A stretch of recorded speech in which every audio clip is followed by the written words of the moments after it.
Erebus bowed to the crowd, facing the applause of fists thudding against bare chests.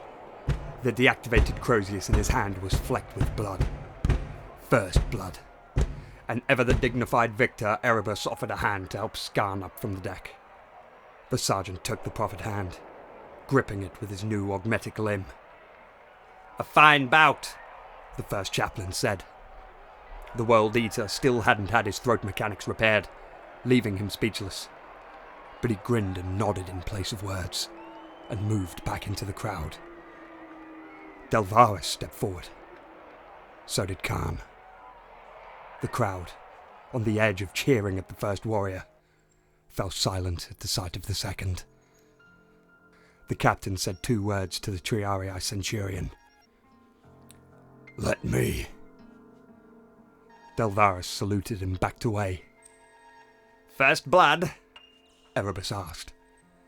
The axe in Kharn's hand was Gorechild, toothed by microdragons and once thrown from the hands of a Primarch. He'd chained it to his bare wrist in imitation of the Nucerian gladiators, whose bones he'd seen and honoured mid-days before at Dishelico Ridge. The captain was stripped to the waist, as were all warriors present. "Sanguis extremis," Kharn said. Some of the crowd breathed in, showing their shock as the humans they once were. Others laughed or cheered. More fists beat against chests. Erebus regarded Kharn with cold, composed eyes. Several seconds beat in silence before the word-bearer's lips curled in a soft, indulgent smile. "Bold, Kharn. Are you sure?" Gorechild revved for the first time since its rebirth, eating air with the throaty snarl of an apex predator. That interruption was the only answer Kharn would give, and Erebus raised his Crozius in reply. "Come then." 3 blows. The first, Kharn smashed the maul aside with the flat of his new axe. The second, he cannoned a headbutt into Erebus's nose, breaking cartilage with a wet crunch. The third, Gorechild tasted first blood, ripping across the chaplain's chest, carving a canyon of flesh over the dense subdermal armour of the warrior's black carapace torso implant. All of this happened in the time it took Erebus to blink.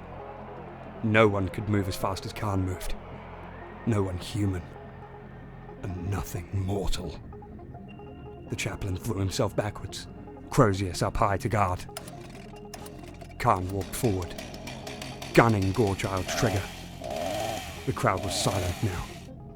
This was a Kharn they'd never seen, not even on the field of battle. Another 3 blows, delivered with the same blinding speed. Erebus's maul clang skidded across the deck. He took a fist to the throat and a boot to the stomach, knocking him back with enough force to send him crashing into the blood-stained iron grillwork.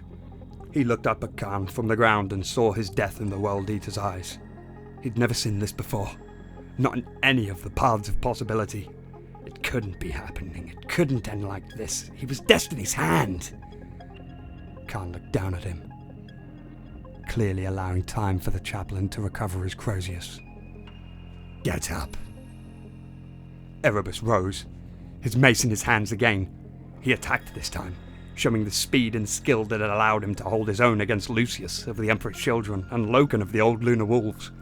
His Crozius trailed, killing lightning, buzzing furiously as it thrummed through empty air again and again. Kharn weaved aside from every blow, quicker than a blink, surely quicker than muscles could ever allow.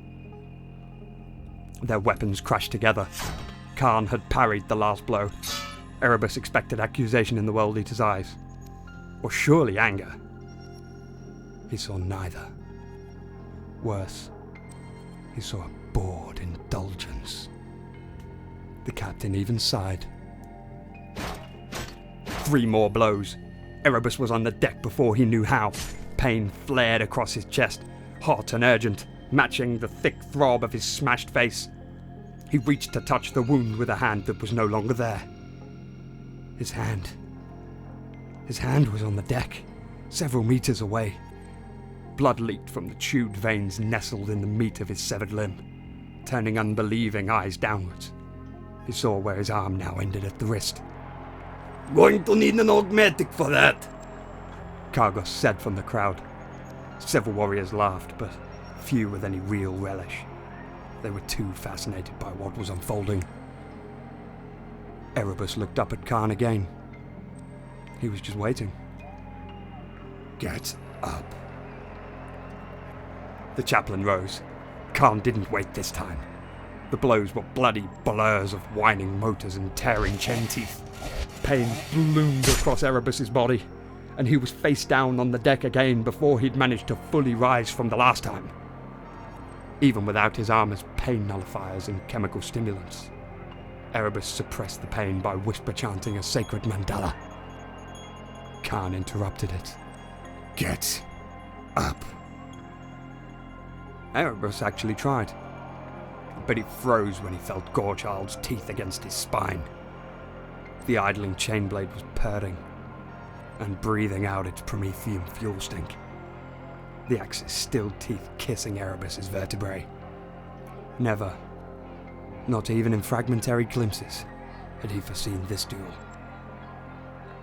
It couldn't end like this. He couldn't die here. There was so much to do. Cygnus Prime, Terra herself. In all the 10,000 futures, Erebus had seen himself fighting the long war to the very last. The same second, Erebus reached for the ritual knife at his belt with his remaining hand. Kharn pulled the chain axe's trigger. There should have been a scream. Everyone expected it. Every warrior present waited to hear the first chaplain of the Wordbearers shriek as Gorechild bit into his flesh. But there was nothing beyond the rotating whine of an axe blade, chewing empty air. No one seemed surprised at the display of Wordbearer's sorcery. Even fewer were surprised at the cowardice. Kharn turned from the blood marking the deck, leaving the circle without a word.